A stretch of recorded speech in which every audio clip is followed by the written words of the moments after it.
त्यानंतर बघूयात राजकीय बातम्या।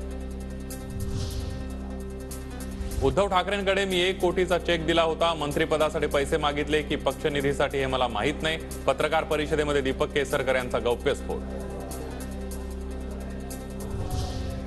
केसरकर माफी मागा, अन्यथा छत्रपती संभाजीनगरात आल्यावर तुमच्या तोंडाला काळं फासू। मंत्री केसरकरांच्या ठाकरेंवरील आरोपानंतर चंद्रकांत खैरेंचा इशारा। हे जे आहेत ना केसरकर, ते आपले असे येऊन साहेब मला मंत्री करा, साहेब मंत्री करा, असं त्यांनी किती वेळेस बोलले। म्हणून अशा पद्धतीने ते काही हे करणार नाही। केसरकरनी माफी मागितली पाहिजे, नाहीतर केसरकरला इथे आल्यानंतर आम्ही काळं फासू।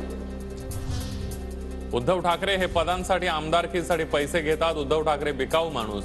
नितेश राणेंचा घणाघात। केसरकरांच्या आरोपांमुळे ठाकरेंच्या पैसे घेण्यावर शिक्कामोर्तब।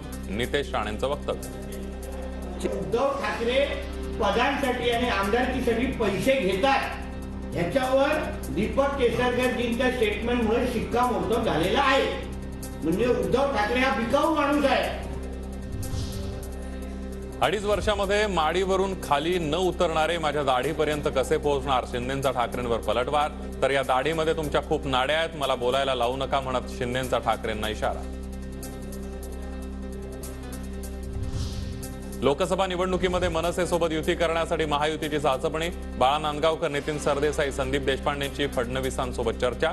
तर सदिच्छा भेट असल्याची संदीप देशपांडेंची प्रतिक्रिया। फडणवीस आणि पंकजा मुंडे यांच्यामध्ये काल भेट। राज्यसभेच्या उमेदवारीच्या पार्श्वभूमीवर भेट झाल्याची सूत्रांची माहिती।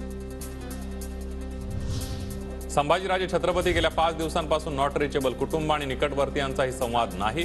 2 फेब्रुवारीला सर्व कार्यक्रम रद्द करत असल्याचे ट्विट। संभाजीराजेंना महाविकास आघाडीतून उमेदवारी मिळणार असल्याच्या चर्चेनंतर राजे नॉट रिचेबल।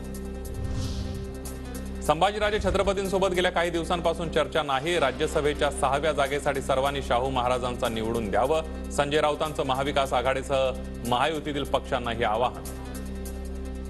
श्रीमंत छत्रपती शाहू महाराजांचा सगळ्यांनी विचार करून त्यांना बिनविरोध राज्यसभेवर पाठवावा अशी आमची भूमिका आहे। संभाजीराजे हे राजकारणामध्ये आहेत, त्यांनी एक पक्ष स्थापन केलेला आहे, पण गेले काही दिवस आमची त्यांच्याशी कोणत्याही प्रकारची चर्चा झालेली नाही। छत्रपती शाहू महाराज आमच्या संपर्कात। काँग्रेस प्रदेशाध्यक्ष नाना पटोले यांचा दावा।